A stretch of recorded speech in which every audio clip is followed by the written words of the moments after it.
Hari Minggu ini kita merayakan Paskah. Paskah bagi kita, Kristus sudah bangkit. Ya, Kristus sudah bangkit. Sungguh Kristus sudah bangkit.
Bangkit berdiri dan menyanyikan secara bersaut-sautan laki-laki dan perempuan.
Ibadah perayaan Paskah ini berlangsung di dalam nama Allah, Bapa, Putra, dan Roh Kudus. Amin. Amin. Muliakan Allah Bapa.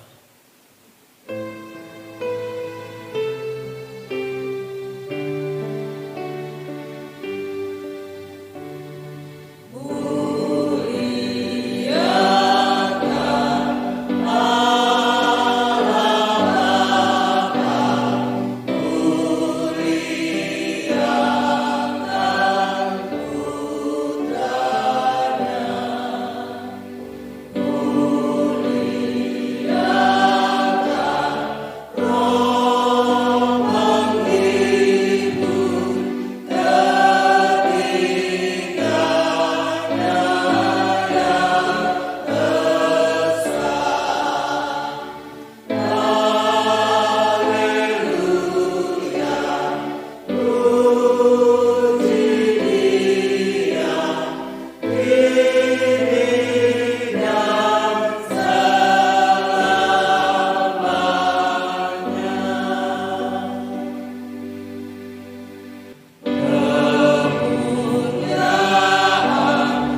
Salam damai, salam damai.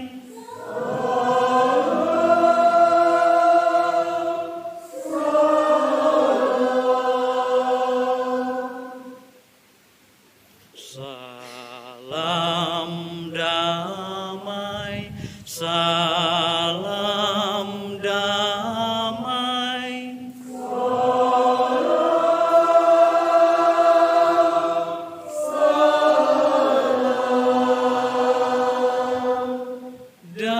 Damai Kristus besertamu.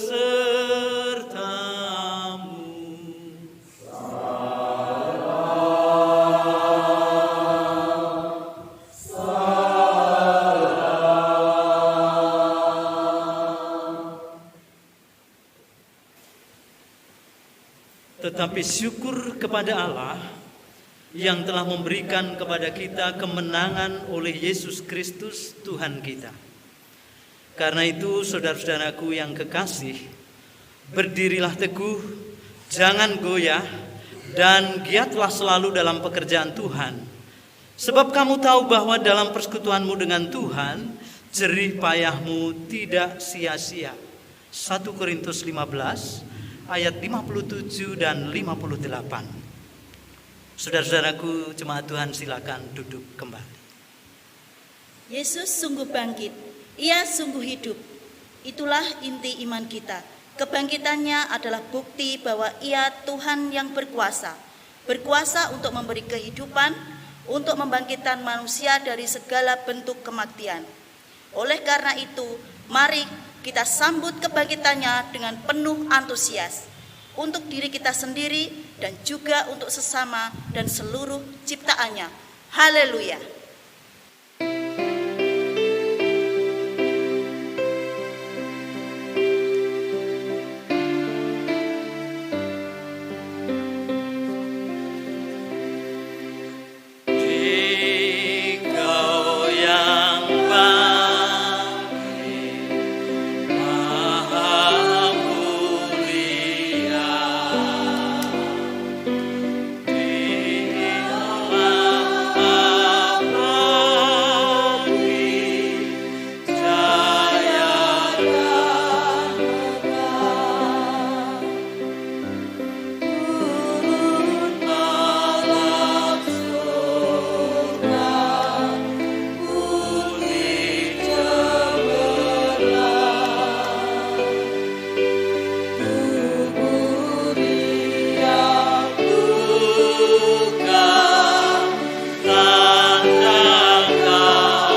Litani pengakuan dosa.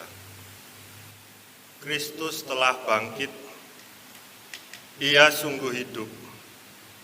Namun dalam hidup sehari-hari, kadang kita kurang atau bahkan abai untuk menyambutnya. Akibatnya, kita hidup di luar kuasa kasih-Nya.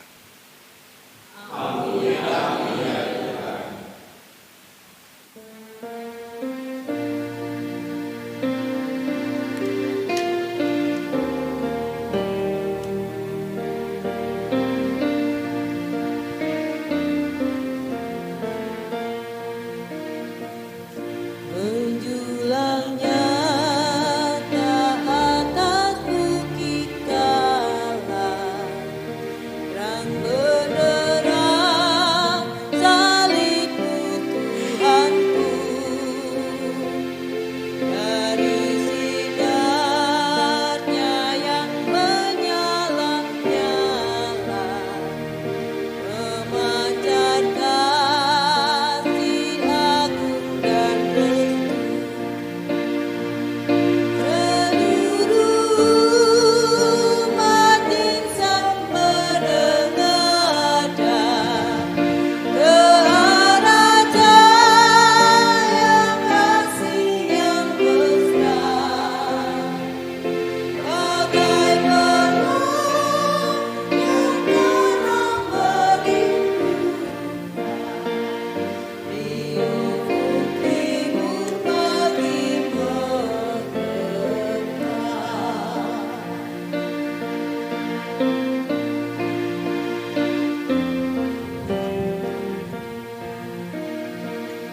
Salibmu Kristus tanda pengasihan,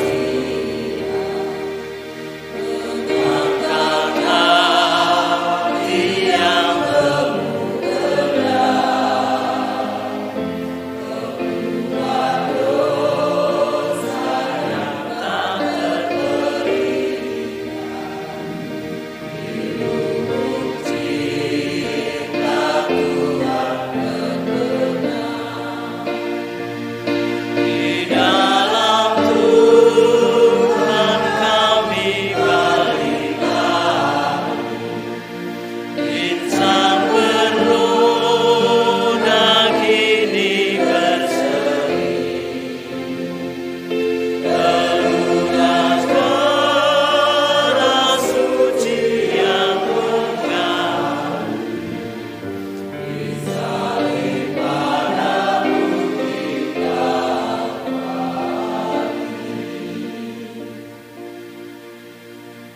Jemaat silakan berdiri. Kita menerima berita anugerah.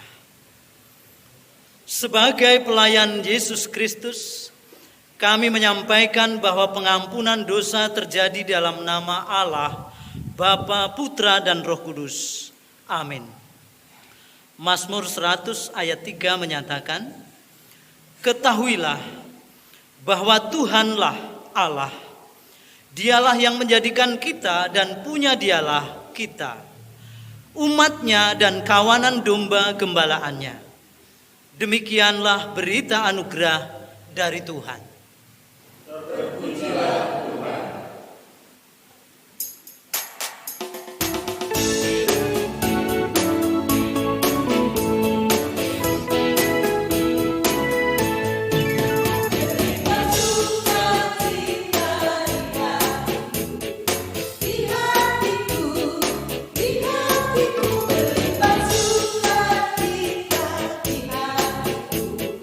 Tetapi hati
Tuhan, silakan duduk.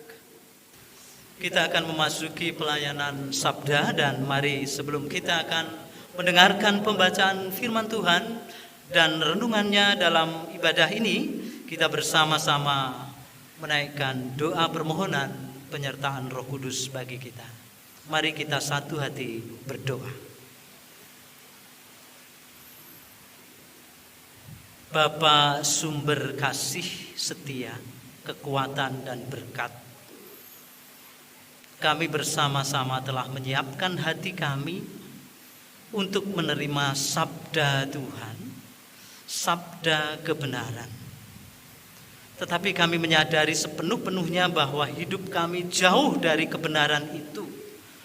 Kami memerlukan cahaya terang-Mu ya Bapa, menerangi hati kami, supaya kami mampu menangkap kebenaran sabda itu, dan sungguh-sungguh sabda itu bekerja mengubahkan hidup kami, memperbaharui hidup kami, menyempurnakan kami, sehingga kami layak di hadapan-Mu menjadi anak-anak kekasih Tuhan yang setia taat melakukan kehendak Tuhan.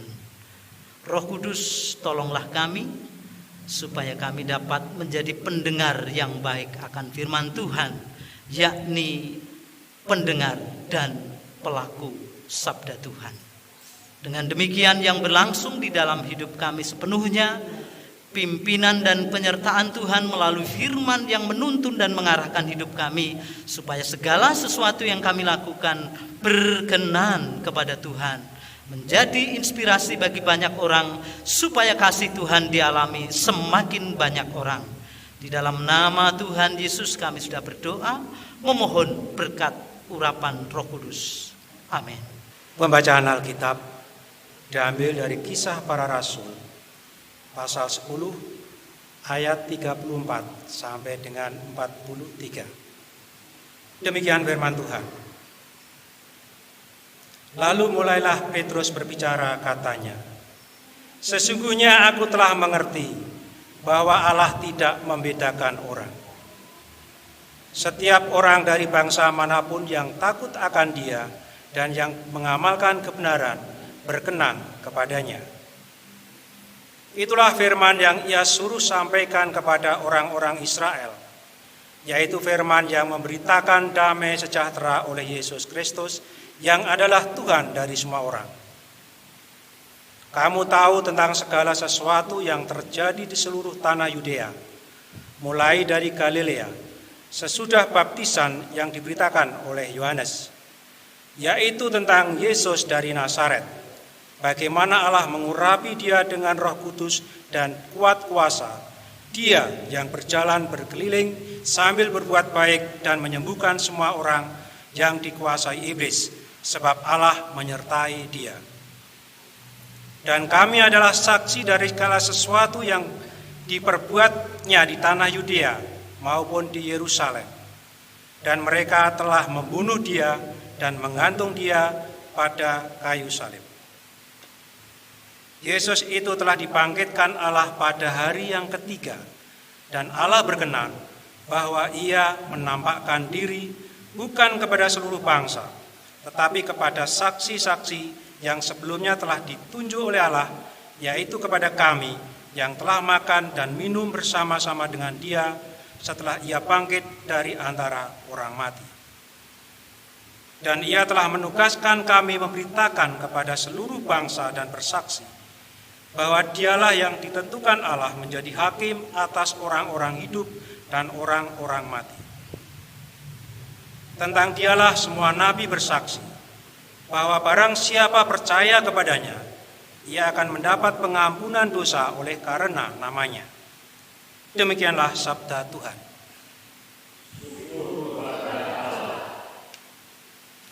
Dilanjutkan pembacaan dari Mazmur pasal 118 ayat 1 dan 2, dilanjutkan ayat 14 dan 20 sampai dengan 24. Kita akan bergantian. Ayat 1 saya yang membaca, ayat 2 Bapak Ibu, kemudian nanti ayat 14 saya dan selanjutnya Bapak Ibu dan seterusnya.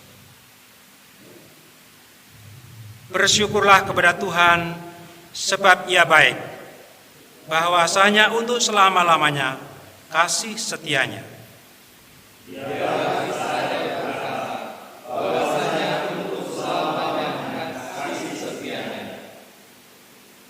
Tuhan itu kekuatanku dan mazmurku, Ia telah menjadi keselamatanku.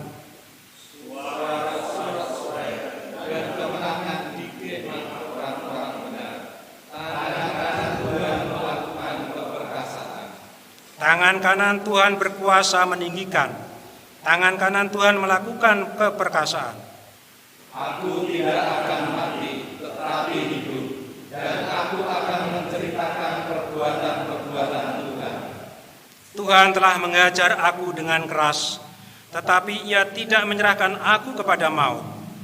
Bukanlah pintu gerbang kebenaran, aku hendak masuk ke dalamnya, hendak mengucap syukur kepada Tuhan. Inilah pintu gerbang Tuhan, orang-orang benar akan masuk di dalamnya. Aku bersyukur kepadamu, sebab Engkau telah menjawab aku, dan telah menjadi keselamatanku. Batu yang dibuat oleh tukang-tukang bangunan telah menjadi batu penjuru.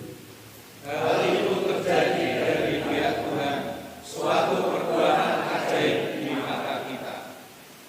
Inilah hari yang dijadikan Tuhan. Marilah kita bersorak-sorak dan bersukacita karenanya. Dilanjutkan pembacaan Alkitab dari Kolose pasal 3 ayat 1 sampai dengan 4. Demikian firman Tuhan. Karena itu, kalau kamu dibangkitkan bersama dengan Kristus, carilah perkara yang di atas, di mana Kristus ada, duduk di sebelah kanan Allah. Pikirkanlah perkara yang di atas, bukan yang di bumi. Sebab kamu telah mati dan hidupmu tersembunyi bersama dengan Kristus di dalam Allah. Apabila Kristus yang adalah hidup kita menyatakan diri kelak, kamu pun akan menyatakan diri bersama dengan Dia dalam kemuliaannya.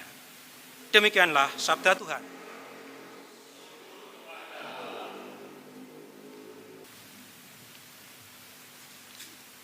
Pembacaan Injil Yesus Kristus diambil dari Injil Yohanes pasal 20 ayat 1 sampai 18. Demikianlah Injil Yesus Kristus dan mari kita dengarkan pembacaannya. Pada hari pertama minggu itu, pagi-pagi benar ketika hari masih gelap, pergilah Maria Magdalena ke kubur itu dan ia melihat bahwa batu telah diambil dari kubur.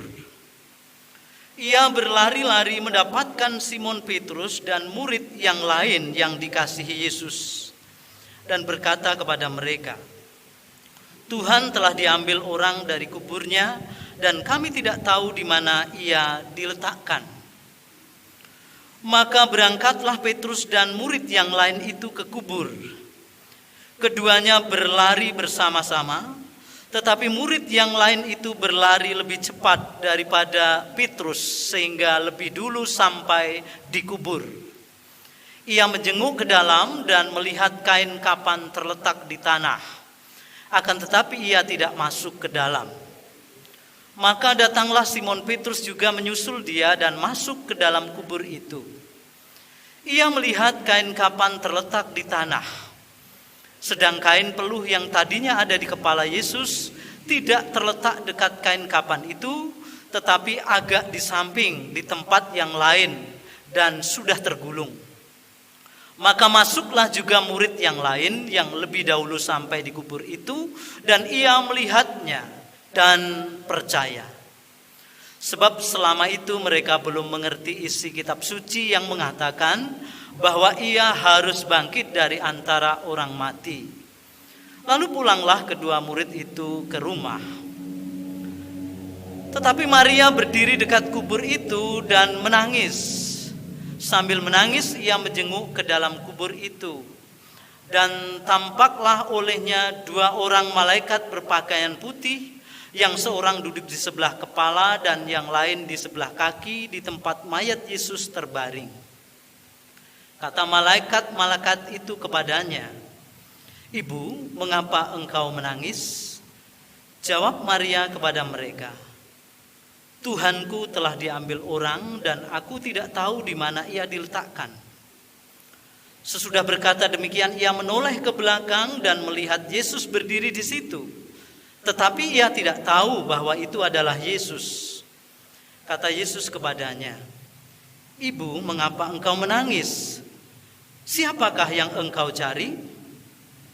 Maria menyangka orang itu adalah penunggu taman, lalu berkata kepadanya, "Tuan, jikalau Tuan yang mengambil dia, katakanlah kepadaku di mana Tuan meletakkan dia, supaya aku dapat mengambilnya." Kata Yesus kepadanya, "Maria." Maria berpaling dan berkata kepadanya dalam bahasa Ibrani, "Rabuni," artinya guru. Kata Yesus kepadanya, "Janganlah engkau memegang aku, sebab aku belum pergi kepada Bapa. Tetapi pergilah kepada saudara-saudaraku dan katakanlah kepada mereka bahwa sekarang aku akan pergi kepada Bapakku dan Bapamu, kepada Allahku dan Allahmu." Maria Magdalena pergi dan berkata kepada murid-murid, "Aku telah melihat Tuhan," dan juga bahwa Dia yang mengatakan hal-hal itu kepadanya.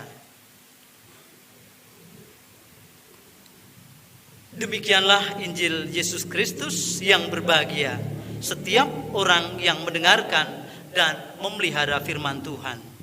Haleluya.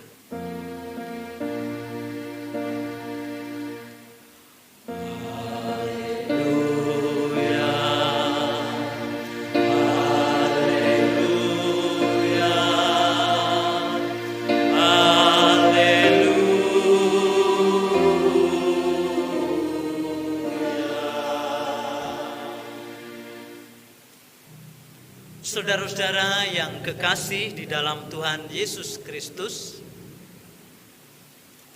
kebangkitannya membarui cara hidup.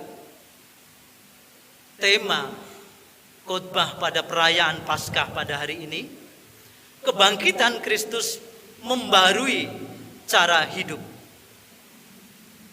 Saudara-saudaraku yang saya kasih dalam Tuhan Yesus Kristus, ada sebuah ungkapan yang artinya dalam bahasa Indonesia diterjemahkan demikian: setiap penderitaan menghasilkan suatu pelajaran, dan setiap pelajaran mengubahkan pribadi manusia.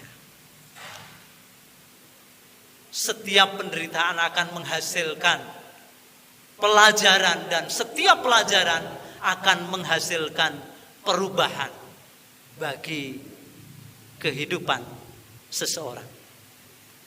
Saudara-saudara, nasihat bijak demikian itu tentu dapat kita lihat kebenarannya dalam setiap hal kehidupan yang kita jumpai dalam peristiwa hidup sehari-hari. Sebagai contoh bahwa sekarang ini kita melihat banyak orang yang merasa dalam bahaya. Mereka terancam wabah virus COVID-19 yang saat ini masih merajalela tentu. Namun kita berharap ini akan segera berlalu. Tetapi apa yang terjadi, banyak orang yang menjadi begitu menderita karena kehilangan apa-apa yang selama ini dianggap membuat dia nyaman, membuat dia mapan, membuat dia nikmat dan seterusnya. Bahkan boleh dikatakan bahwa yang menggerakkan sekarang ini, mendikti orang-orang adalah ancaman akan kematian. Ketakutan yang begitu mendalam pada banyak orang sehingga tingkah polanya bermacam-macam. Ketika kuasa kematian itu yang menggerakkan, yang mendikti orang, maka orang tidak akan dapat melihat dan menikmati hidupnya sebagai sebuah kemerdekaan, tetapi hidupnya dalam kegelapan, di dalam kekuatan maut yang membayang-bayangi hidupnya. Itu mengerikan. Karena itu berita Paskah ini, berita yang memberikan kepada kita suatu pengharapan bahwa sesungguhnya ada pribadi yang tidak didikte oleh kematian. Memang kematian itu mengerikan, menakutkan, gelap, misteri, tidak dapat ditanggulangi bahkan dengan teknologi secanggih apapun. Kematian itu tetap akan dialami oleh semua yang hidup. Namun secara pribadi itu mengatakan bahwa akulah kebangkitan dan hidup. Dialah pribadi yang hari ini kita rayakan, bukan kita peringati kebangkitannya. Kita bukan sekarang ini bukan sedang mengenang Tuhan Yesus yang bangkit dari kematiannya, tetapi sedang menghayati hidup di dalam persekutuan dengan Dia. Kita sedang merasakan dan diajak untuk mengalami terus kehadirannya di dalam penyertaan Dia yang sudah bangkit dari antara orang mati. Nah, itu berarti saudara-saudara, kita bersyukur bahwa di tengah-tengah banyak orang yang terancam kematian dan hidupnya penuh ketakutan, kita diberi berita tentang kehidupan. Memang akhir-akhir ini kita mendengar seruan banyak orang melalui media sosial atau media massa. Jangan digembar-gemborkan hanya bahayanya COVID-19, corona baru yang mengerikan itu, yang mengancam kehidupan kita. Beritakanlah tentang kehidupan, ceritakan tentang kisah-kisah yang membangkitkan gairah semangat hidup kita supaya dapat menanggulangi bahaya virus itu dengan hati teguh kuat, dengan tidak lemah dan cemas khawatir, tetapi tetap berpengharapan penuh, berpegang teguh pada Tuhan dan kuasa-Nya, sehingga Tuhan pasti menolong kita karena sudah memberikan kekuatan untuk membuat tubuh kita dapat terbentengi dari serangan virus itu. Kira-kira begitu pesannya. Tetapi apakah orang yang mengatakan begitu betul-betul dia sudah berani merasakan sepenuhnya bebas dari kematian? Ancaman maut sudah tidak dianggap sebagai sesuatu yang bahaya? Realitas tidak demikian. Kita pun harus menyadari dengan jujur bahwa kita juga menjadi orang-orang yang takut pada kematian. Tetapi bukan hidup dengan bayang-bayang maut. Kita tidak boleh dihantui kematian itu terus membayang dalam hidup kita sehingga hidup kita didikte oleh kematian itu. Izinkan saya sedikit menceritakan tentang rekaman video sebuah acara atau kebaktian peneguhan iman dan penghiburan atas seorang rekan pendeta yang meninggal dunia pada tanggal 31 Maret yang lalu. Dia seorang perempuan, pendeta di sebuah jemaat di Jakarta, dan meninggal setelah dirawat di rumah sakit beberapa waktu, bahkan sempat masuk ICU beberapa hari dan dinyatakan karena terserang COVID-19. Sebetulnya peristiwanya diceritakan oleh rekan-rekan karena ini sahabat atau rekan yang ada di dalam sebuah grup alumnus tempat kami belajar dahulu. Diceritakan bahwa yang pertama kena itu seorang warga jemaat. Nah, warga jemaat itu sakit dan dikunjungi oleh suami teman pendeta yang meninggal ini. Suaminya seorang pendeta juga. Ketika mengunjungi tidak diketahui bahwa itu terkena COVID-19. Lalu jemaat itu sudah meninggal dunia. Kemudian sang suami dari rekan ini yang juga seorang pendeta di sebuah gereja yang lain jatuh sakit. Dan kemudian ketika suaminya sakit belum diketahui bahwa itu karena COVID-19. Baru kemudian istrinya juga sakit dan sempat dirawat di satu ruangan rumah sakit. Baru diketahui bahwa di situ mereka terpapar COVID-19. Suaminya sembuh, pulih kembali, tetapi istri kondisinya semakin menurun dan kemudian dipanggil Tuhan pada saatnya. Apa yang terjadi bukan hanya keluarganya, saudara.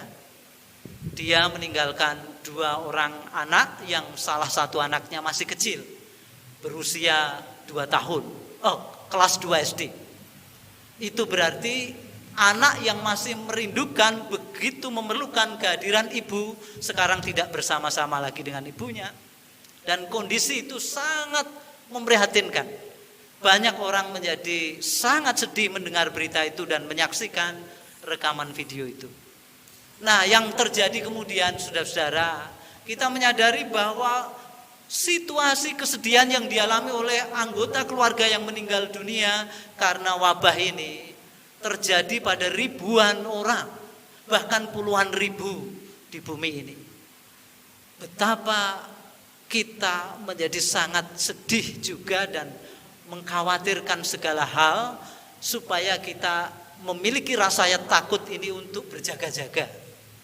Jadi rasa takut itu tidak selalu negatif, tetapi memberikan kepada kita untuk waspada, menjadi sebuah sinyal agar kita berhati-hati di dalam menjalani hidup itu.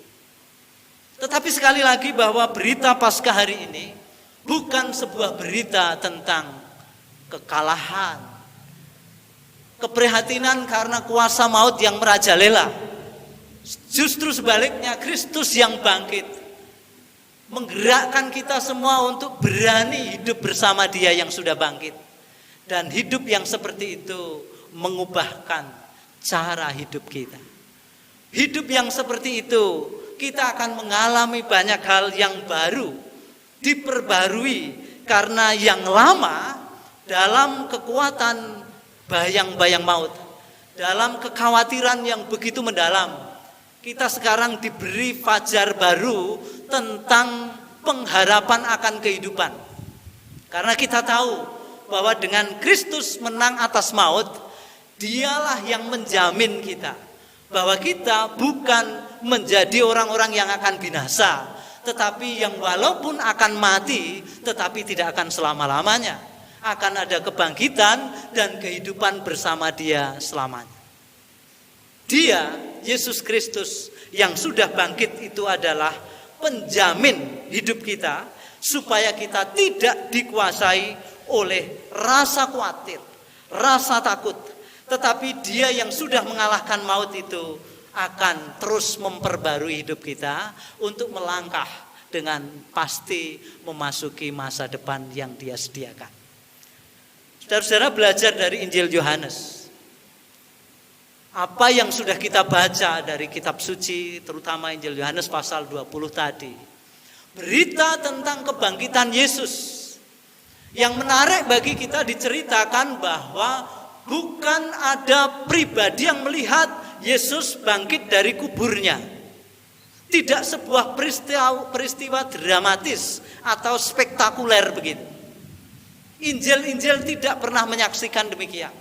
Tetapi Injil-Injil memberitakan Yesus yang bangkit itu dengan pola bahwa Yesus yang sudah dikuburkan itu tidak berapa lama kemudian murid-muridnya melihat kubur itu sudah kosong.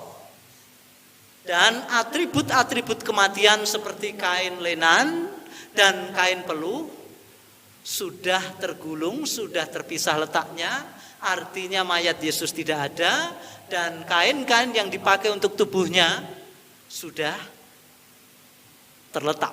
Artinya tidak pada tubuh Yesus lagi. Ini menandakan bahwa Injil mau menceritakan tentang Yesus yang bangkit bukan sedang dicuri atau sedang menghilang entah kemana. Karena apa? Murid-murid itu akan mengalami perjumpaan dengan Dia yang bangkit. Itu berarti bahwa untuk menjadikan murid-murid itu percaya bahwa Yesus bangkit dan menang atas kematian, Injil memakai pola 3. Cara Tuhan Yesus untuk membuat murid-murid itu percaya betul kepada Dia, bahwa Dia bangkit dari antara orang mati. Yang pertama adalah murid awalnya tidak mengenal Dia. Jadi murid pada awalnya tidak mengenal Yesus. Tetapi kemudian proses berlangsung.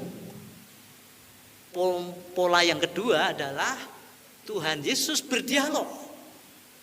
Dia menyatakan dirinya bukan hanya murid melihat, tetapi berdialog.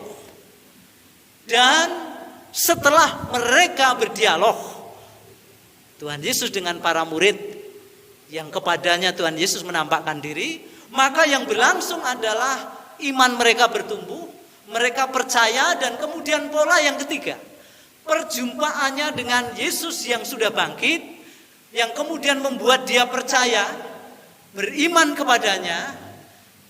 Kemudian mereka menyaksikan Yesus yang sudah bangkit itu. Mereka bersaksi. Kebangkitan itu bukan menjadi milik mereka, tetapi menjadi milik semua orang. Perlu disaksikan kepada semua orang. Saudara-saudara, apa yang sudah dilakukan Tuhan Yesus pada murid-murid, itu juga yang kita alami sekarang. Murid-murid menghayati kebangkitan Kristus bukan pada pengalaman mereka hidup bersama Tuhan Yesus sebelum kebangkitannya. Bahkan kalau kita ingat, Rasul Paulus itu tidak mengalami perjumpaan dengan Tuhan Yesus pada waktu Tuhan Yesus melayani, bukan bagian dari murid-murid Yesus pada awalnya. Tetapi perjumpaan yang sesaat sesudah Yesus bangkit membuahkan iman, penyerahan diri. Artinya apa, saudara-saudara? Saya dan saudara ini menjadi percaya kepada Tuhan Yesus bukan karena saya dan saudara mencari Yesus yang bangkit itu, tetapi karena Yesus yang mencari kita. Yesus yang menolong kita menjadi percaya kepadanya seperti para murid. Diyakinkan melalui perjumpaan, dialog, dan kemudian kesaksian akan Dia yang sudah bangkit itu dilakukan oleh para murid, dan itu panggilan kita sekarang juga. Nah, saudara-saudara, apa relevansinya ketika kita menghayati makna Paskah, makna kebangkitan Yesus yang bukan hanya mendorong kita untuk mengenang, bukan sebuah peringatan, tetapi mengajak mengalami kehadiran Yesus yang bangkit dari antara orang mati, yang menang atas kuasa maut itu, meraja, menggerakkan hidup kita menghadapi segala persoalan dan tantangan hidup kita.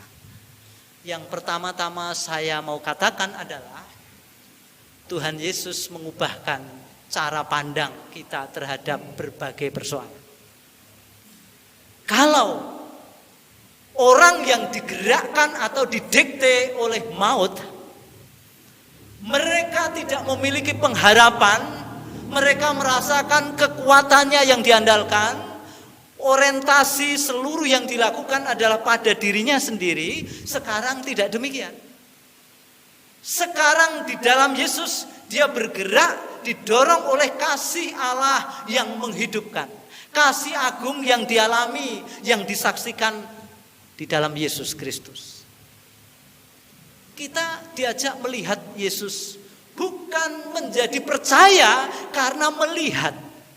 Pasal 20 ini tadi, kata melihat itu diulangi sampai 12 kali. Artinya melihat Yesus yang bangkit itu sekarang bukan persoalan melihat secara fisik.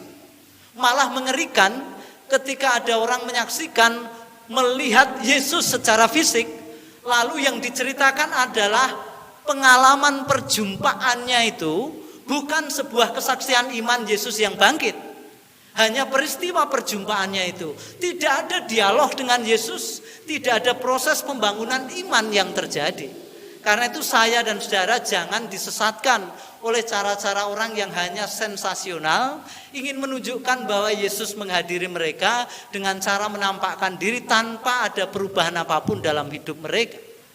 Tetapi sebaliknya kita tidak melihat Yesus secara fisik, tetapi Tuhan Yesus hadir di dalam kehidupan kita, dalam kuasa kebangkitannya, roh kehidupan yang diberikan kepada kita, menggerakkan kita untuk tetap merasakan Dia berkuasa, menolong, menyertai, menghibur, menopang dan menguatkan kita. Dengan begitu sekarang kita dapat merayakan Paskah ini dengan hati yang bersukacita di dalam Dia, bergembira bukan karena segala hal yang dapat kita nikmati ini, tetapi karena Dia menjamin kehidupan kita. Dalam suka dan duka kita, Dia tetap hadir sebagai Tuhan yang berkuasa atas maut, yang menolong kita, membawa kita memasuki masa depan damai sejahtera. Dunia ini tidak memiliki itu. Saudara-saudara kalau perhatikan, dunia ini dibutakan, digelapkan oleh gambaran-gambaran dan opini-opini. Bukan kebenaran.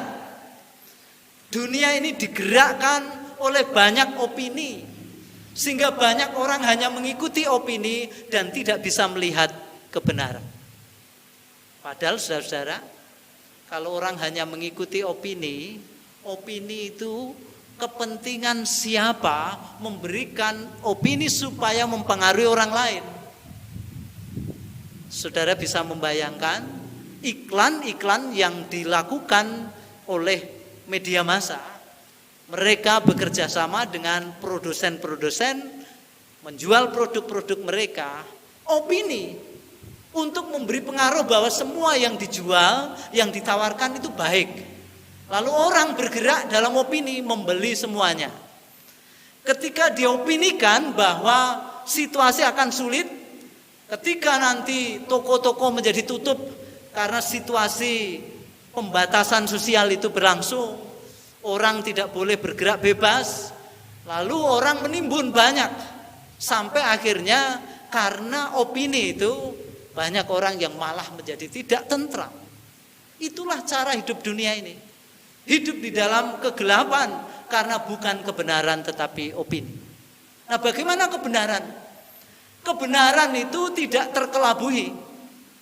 Kebenaran itu akan terbukti, akan ternyata sebagai sesuatu yang benar pada akhirnya melalui proses panjang perjalanan waktu.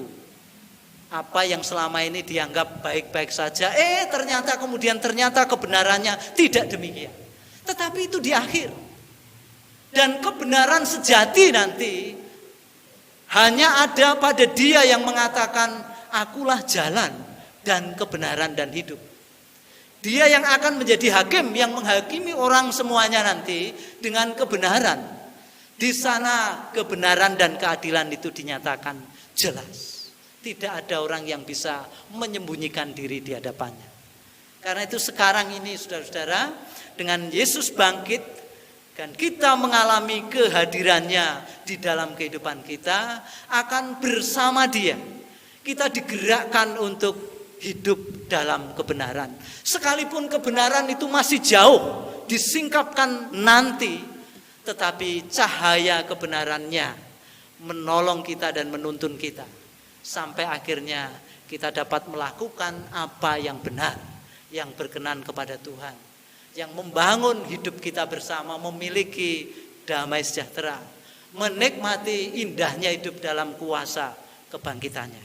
Karena itu mari kita rayakan Yesus yang bangkit itu dalam hidup kita dengan terus-menerus melakukan semua yang indah di dalamnya, yang dipandang indah bagi Dia.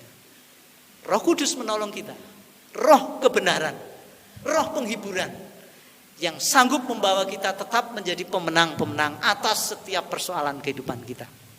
Bahkan maut sekalipun sudah dikalahkannya. Selamat menikmati hidup dan cara hidup baru di dalam Kristus. Hidup yang sudah dibebaskan dari ketakutan akan maut, tetapi hidup dalam kuasa kebangkitannya.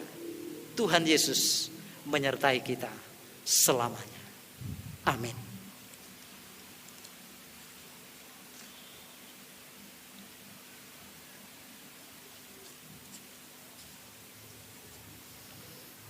Kita mengambil saat teduh sejenak.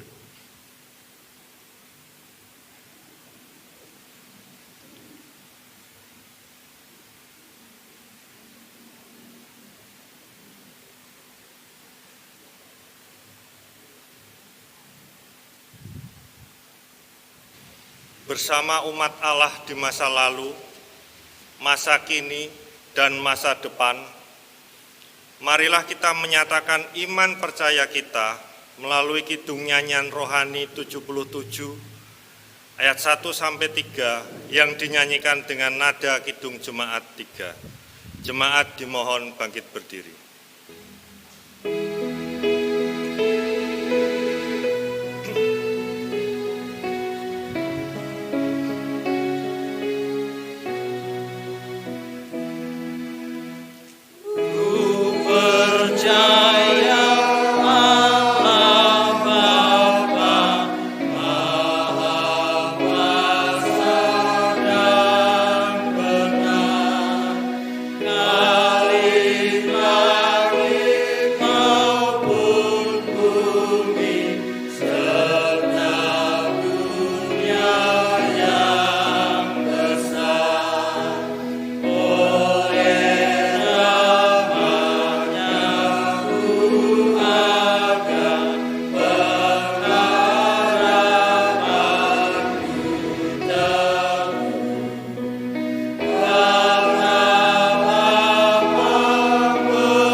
Jemaat dimohon duduk kembali.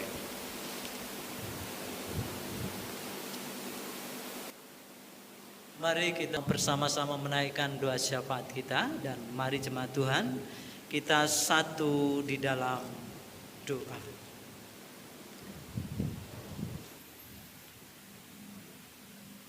Terpujilah Engkau ya Bapa terkasih, yang sudah menuntun kami hidup dalam terang kasih-Mu.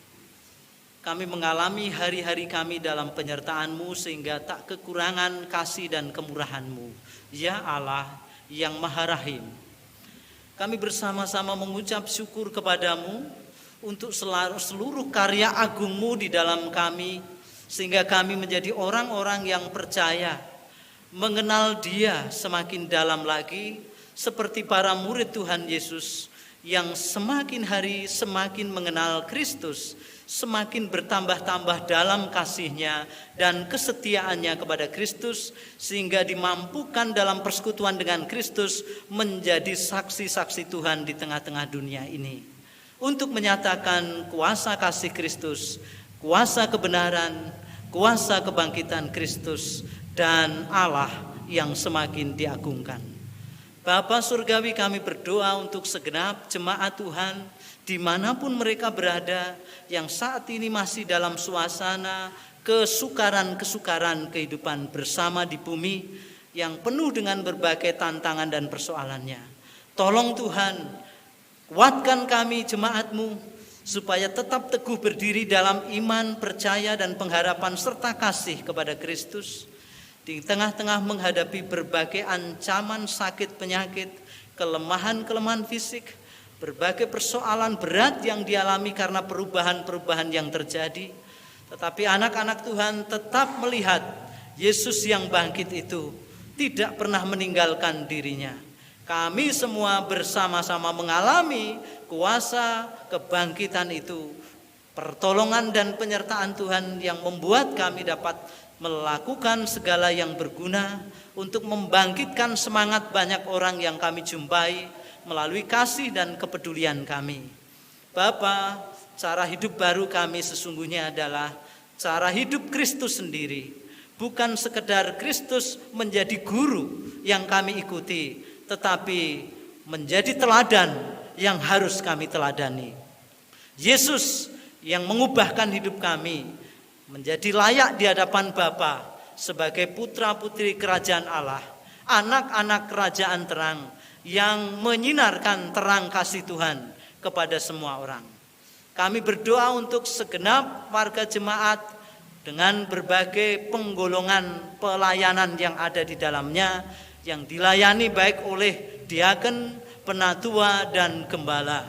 Tuhan, tolonglah pelayanan-pelayanan yang dikerjakan oleh hamba-hamba-Mu dalam bidang masing-masing, melakukannya dengan penuh kesetiaan, walaupun dalam situasi perubahan, termasuk di dalam ibadah yang tidak selalu dalam perjumpaan umat yang besar, tetapi yang dilakukan di rumah masing-masing, kegiatan-kegiatan pembinaan rohani, iman, batin, tetap dikerjakan oleh warga jemaat yang dengan penuh kesetiaan dan tidak kenal hambatan, terus melakukan semua yang terbaik bagi Tuhan. Karena itu tolonglah melalui semua yang dilakukan oleh hamba-hamba-Mu yang melayani Tuhan ini, jemaat tetap bersatu padu untuk saling mempedulikan, saling mengasihi, bahkan semakin nyata lagi kasih itu dinyatakan dalam kehidupan sehari-hari, dan Yesus Kristus semakin dipermuliakan. Bapa Surgawi, kami pun berdoa untuk pergumulan masyarakat bangsa kami Indonesia bersama-sama dengan masyarakat di bumi, khususnya penduduk bumi di negara-negara yang mengalami situasi berat karena pengaruh COVID-19.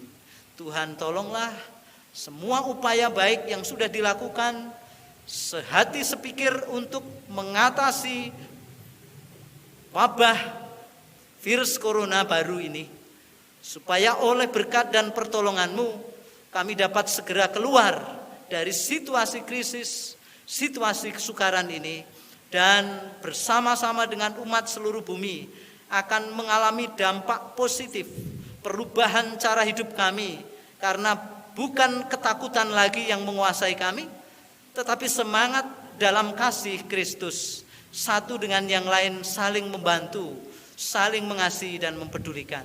Akhirnya bangsa-bangsa bersatu menghadapi berbagai persoalan yang ada, dan pengalaman ini walaupun sebuah penderitaan akan menghasilkan sebuah pelajaran berharga yang berguna bagi kami untuk sebuah perubahan tatanan hidup yang semakin baik. Terima kasih Bapa di surga. Kami pun berdoa untuk orang-orang tua yang semakin surut kekuatan tubuhnya. Tuhan perlengkapi dengan hikmat dan kesetiaan kepada Tuhan untuk memberikan hidupnya dalam pimpinan dan penyertaan Tuhan senantiasa. Kami berdoa untuk orang-orang muda yang melayani dan mempedulikan kehidupan para orang tua. Tuhan kuatkan dalam pelayanan dan pengabdian yang penuh kasih. Mereka akan dapat melakukan panggilan pelayanan kepada para orang tua dengan sepenuh hati, dan buahnya generasi ke generasi akan mendapatkan pelajaran berharga untuk saling mengasihi, dan berkat Tuhan berlimpah-limpah dalam kehidupan kami. Kami berdoa untuk anak-anak kami yang masih muda belia, masih remaja dan pemuda. Kami juga berdoa untuk anak-anak kami yang masih kanak-kanak, masih dalam asuhan dan rengkuhan orang-orang tua. Tuhan tolonglah kami semua supaya dapat membawa generasi kami ini, generasi yang mengasihi Tuhan, takut akan Tuhan, dan siap melayani Tuhan sejak dini, menjadi anak-anak Tuhan yang setia taat kepada Kristus Tuhan dan Juru Selamatnya. Terima kasih Bapa Surgawi. Kami sudah berdoa dan mohon penyertaan-Mu senantiasa dalam seluruh aktivitas kami pada hari ini dan selanjutnya. Sukacita kebangkitan Kristus ini akan terus kami bawa dan mengiringi sepanjang hidup kami, mengikut Tuhan sampai selama-lamanya. Terpujilah Engkau Tuhan Yesus. Haleluya. Mari kita bersama-sama jemaat Tuhan mengakhiri dengan doa yang Tuhan Yesus ajarkan kepada para murid. Doa Bapa kami. Bapa kami yang di surga, dikuduskanlah namamu. Datanglah kerajaan-Mu, jadilah kehendak-Mu di bumi seperti di surga. Berikanlah kami pada hari ini makanan kami yang secukupnya, dan ampunilah kami akan kesalahan kami, seperti kami juga mengampuni orang yang bersalah kepada kami. Dan janganlah membawa kami ke dalam pencobaan, tetapi lepaskanlah kami dari yang jahat. Karena Engkaulah yang empunya kerajaan dan kuasa dan kemuliaan sampai selama-lamanya. Amin. Sekarang mari kita bersama-sama memberikan persembahan sebagai bentuk ucapan syukur kepada Tuhan. Firman-Nya dalam 1 Korintus 15 ayat 57 berkata, "Tetapi syukur kepada Allah yang telah memberikan kepada kita kemenangan oleh Yesus Kristus Tuhan kita."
Mari kita berdoa.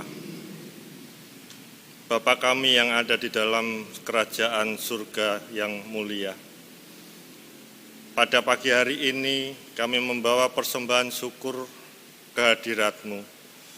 Biarlah ini menjadikan persembahan yang harum di hadapan Engkau ya Bapa. Engkau berkati tangan-tangan yang sudah memberikan persembahan. Biarlah Tuhan sendiri memakai persembahan ini untuk kami lakukan pengkabaran Injil ya Tuhan. Terima kasih ya Bapa, terima kasih Roh Kudus. Engkau berkati pengurus yang mengelola persembahan ini. Engkau beri takut akan Engkau, sehingga persembahan ini menjadi berkenan di hadapan-Mu. Hanya di dalam nama Tuhan kami, Yesus Kristus, kami berdoa dan mengucap syukur. Haleluya. Amin. Pengutusan dan berkat. Di tengah dunia yang seringkali menawarkan kematian, kita dipanggil untuk menghadirkan kehidupan. Kami siap hadirkan kehidupan. Terpujilah Dia yang telah bangkit dan membarui cara hidup dan memakai kita bagi pekerjaannya.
Masuklah ke dalam kehidupan sehari-hari, sambutlah kebangkitannya dan hadirkanlah cara hidup baru dalam Kristus dimanapun saudara berada. Sekarang terimalah berkat Tuhan. Tuhan memberkati saudara dan melindungi saudara. Tuhan menyinari saudara dengan wajah-Nya dan memberi saudara kasih karunia. Tuhan menghadapkan wajah-Nya kepada saudara dan memberi saudara damai sejahtera. Amin. Amin.